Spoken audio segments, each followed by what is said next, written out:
I looked around at everyone, and judging by their faces, we had some similar emotions going on. Everything was going so smooth as we were checking in. We were told to line up in alphabetical order. Something pretty simple, right? Yeah, not so much. That's when we hit our first bump in the road. Unfortunately, one of my fellow cadets, I won't mention any names, he couldn't figure out which number comes after number 11. And that is when all hell broke loose. The next hour or so of that morning, which felt like an eternity, was all a big blur. All I can really remember is people yelling, "On your face," and someone asking to do their squats on the wall, which was a huge mistake on his part. I remember seeing people running around and throw up multiple times. To sum it all up, it was just a disaster. All I could really think about at that point was just making it through lunch.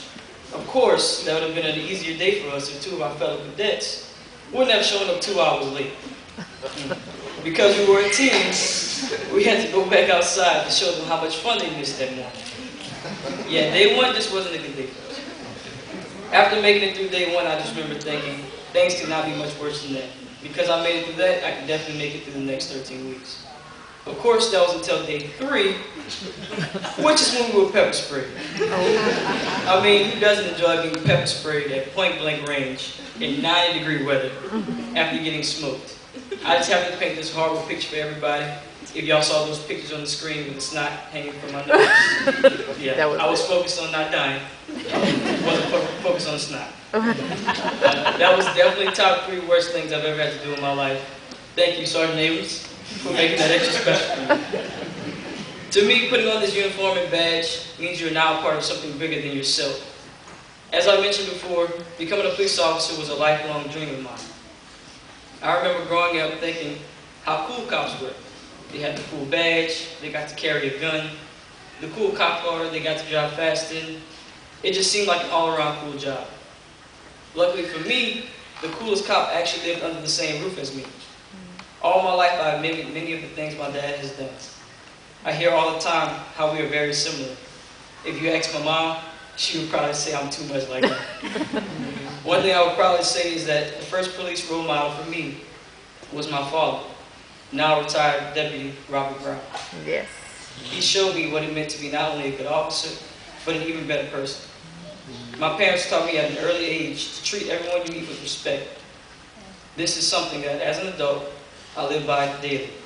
Now that I've taken after my dad, and I get to be that cool cop in the uniform, maybe just a little better looking than him, I strive to be that positive outlook for the people in my community. Early in the academy, our class was asked the question, why do you want to become a police officer? I remember while I was thinking to myself about my response, I was shocked to hear that many of my fellow cadets had very similar answers.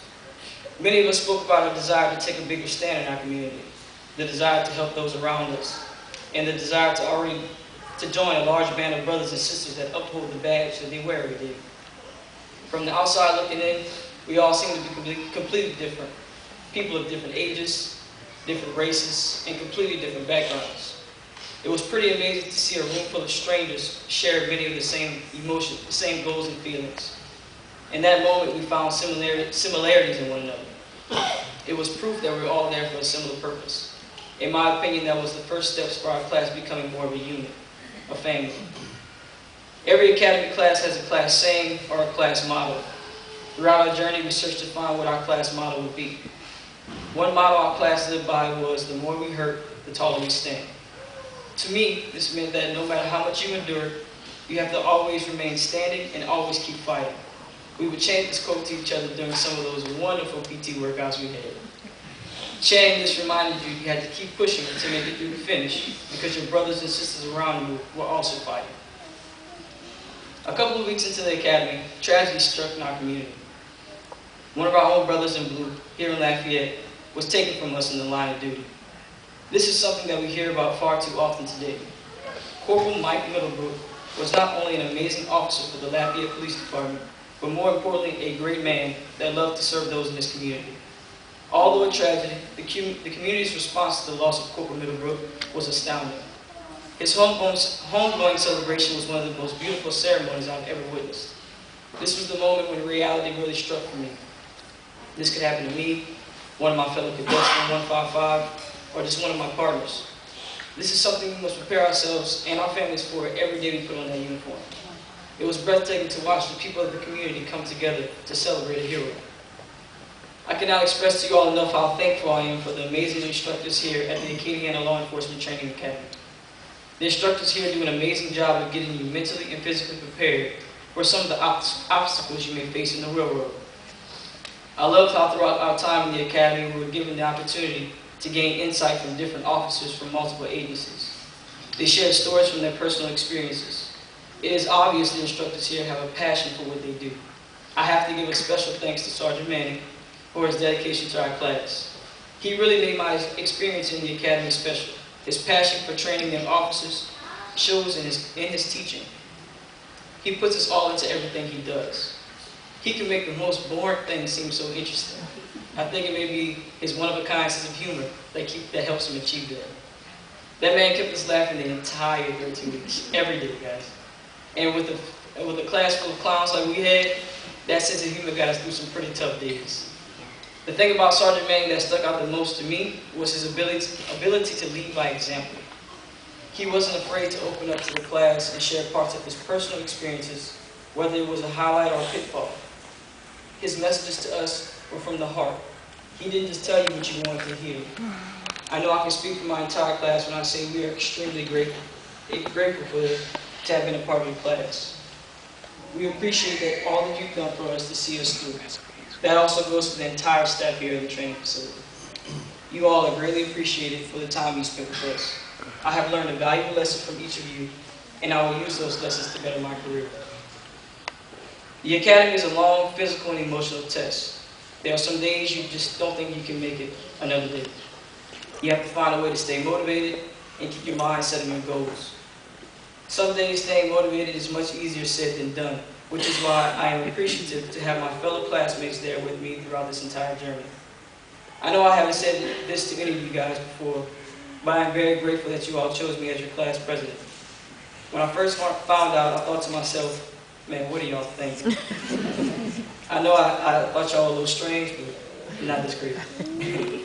But I know I'm not the smartest in the class or the strongest. Hell, some days I can't even figure out how to put my own hair right. But you all saw something in me. I cannot express to all of you how much that touched me. The week I found out I was voted class president was also Hell Week for me, aka firearms training. I didn't have any experience handling a firearm, so I knew this would have been an uphill battle for me. Honestly, at certain parts during that week, I didn't think I'd be able to catch on quick enough to pass the course. The main reason I stayed focused and was more motivated than ever to pass that test was you guys. I had a huge, overdramatic emotional breakdown and told myself I couldn't do it. Then I thought about my class. I thought about the fact that I couldn't and I wouldn't let you down. If you saw something in me to choose me to represent your class, I wasn't letting anything get in my way. I also want to send a special thanks to Sergeant Guidry and the rest of the instructors at the range for making a miracle happen, because seriously, it was that bad, guys. To my classmates of 155, I would like to sincerely thank you. You made this a very memorable experience for me. We were determined to finish the way we started. Class 55 would not be the same if any of us were missing. Yes, some days we wanted to rip each other's heads off, but we knew we needed each other to complete this journey. One thing that has not changed once we leave today is that we are now family. We started this journey together, so all of you will forever hold a special place in my heart. At this time in our country where everyone has a negative connotation of the police, I challenge you to always strive to be that model officer in your community. I don't want to see any of you on the news in the years to come for something crazy like shooting an elderly deaf dog or something wild like that, because I will make fun of you, you know me, but we are family, so I can do that. But remember, family sticks together. And as your family, I will always be just one call away.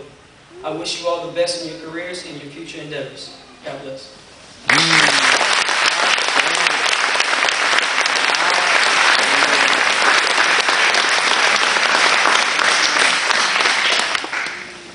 Thank you, Officer Brown. I think your hair looks amazing. Ladies and gentlemen, this time I'd like to call up the lead coordinator, Class 155, Sergeant Manning, for his closing remarks.